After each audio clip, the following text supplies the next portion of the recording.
Anda bisa baca e-book saya, Kisah Delapan Naga. Dan satu lagi, China Apocalypse. Itu isinya adalah tentang VT ini, 142.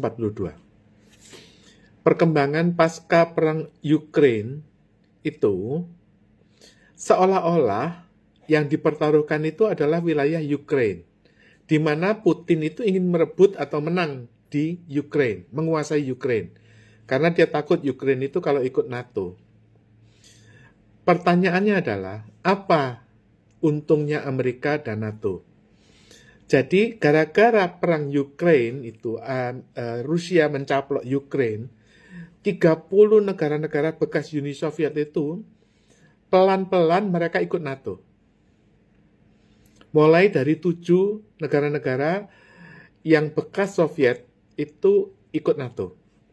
Nah, kalau 30 negara-negara pasca Soviet itu akan pindah ikut NATO.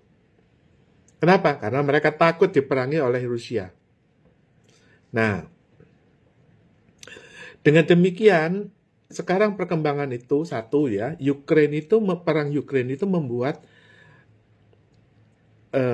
seluruh dunia itu menjadi ikut NATO atau ikut Amerika. Nah, keuntungannya apa? Sekarang pasar US dollar itu sudah mencapai 70% dunia, 70% penduduk dunia.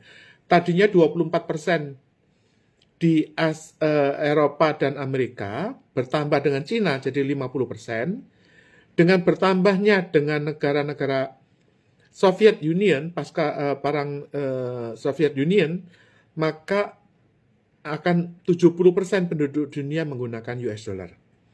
Oleh karena itu, sekarang itu NATO sudah menjadi single majority.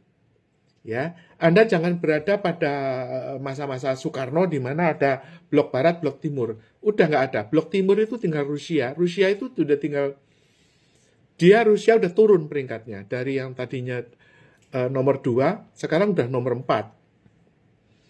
Ya, angkatan perangnya. Oleh karena itu, NATO sudah menjadi single majority pemenang perang dingin. Nah, dengan hegemoni US dollar ini, dengan 70% penduduk dunia sudah menggunakan US dollar, termasuk negara-negara ex-Soviet Union, China, Asia, Eropa, dan Amerika, itu maka US dollar itu sudah menjadi alat perang. Sekali lagi ya, karena mayoritas 70% penduduk dunia menggunakan US dollar sekarang itu, ya, karena 30 negara-negara pasca Soviet Union itu udah bercondong kepada NATO karena takut sama Rusia. Maka US dollar itu sudah menjadi alat perang. Dampaknya apa? Dampaknya adalah sekarang ini di Amerika sedang rahasia Panama Papers. Ini tautannya.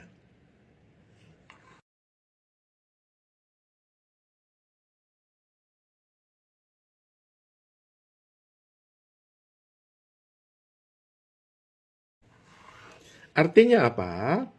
Artinya 100 orang terkaya di Indonesia itu orangnya udah pada mati. Lim Syu Lyong, Eka Cipta, ya, Bunyamin Setiawan, Insinyur Ciputra, semua ya, yang belum mati pun udah pada tua, udah pada umur 90-an. Nah, oleh karena itu rekening-rekening orang yang udah mati tersebut, 100 orang terkaya, orangnya udah nggak ada. Saya mau nanya sama Anda. Pada saat Amerika itu pada ujung plafon dari utang negaranya nggak bisa ditingkatkan, apa yang lebih baik?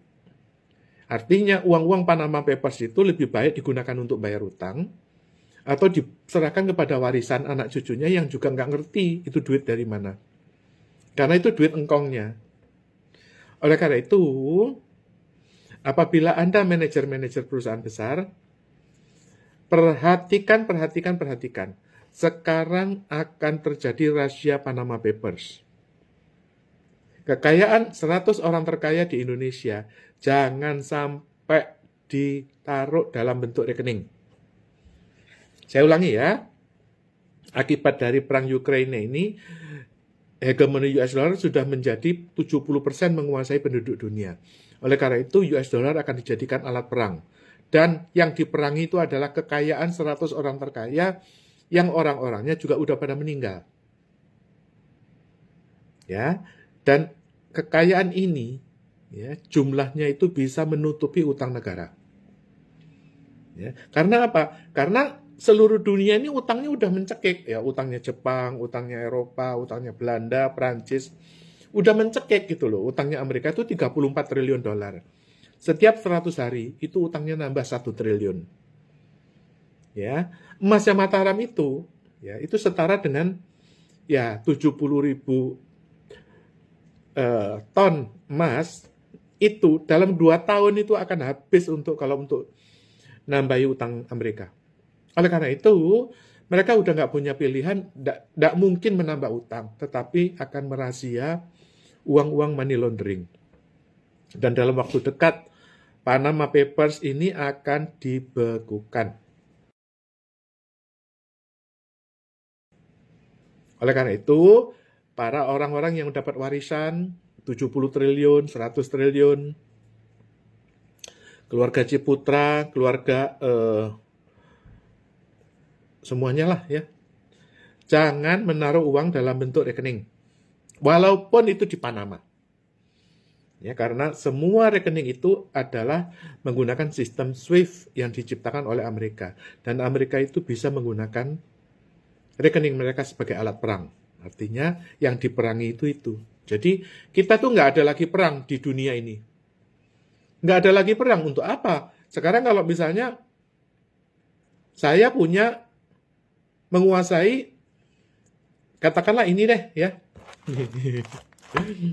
Lihat nih ya, ini satu negara ini yang menggunakan US dollar ya.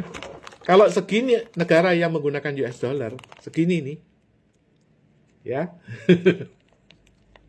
Udah nggak ada perang lagi, ngapain perang? Karena apa? Di dalam negara ini itu banyak sekali orang-orang kaya yang menggunakan money laundering. Nah itu aja sih yang diperangin. Jadi sekarangnya perang mikro, perang pembekuan rekening-rekening. Dan ini sangat berbahaya.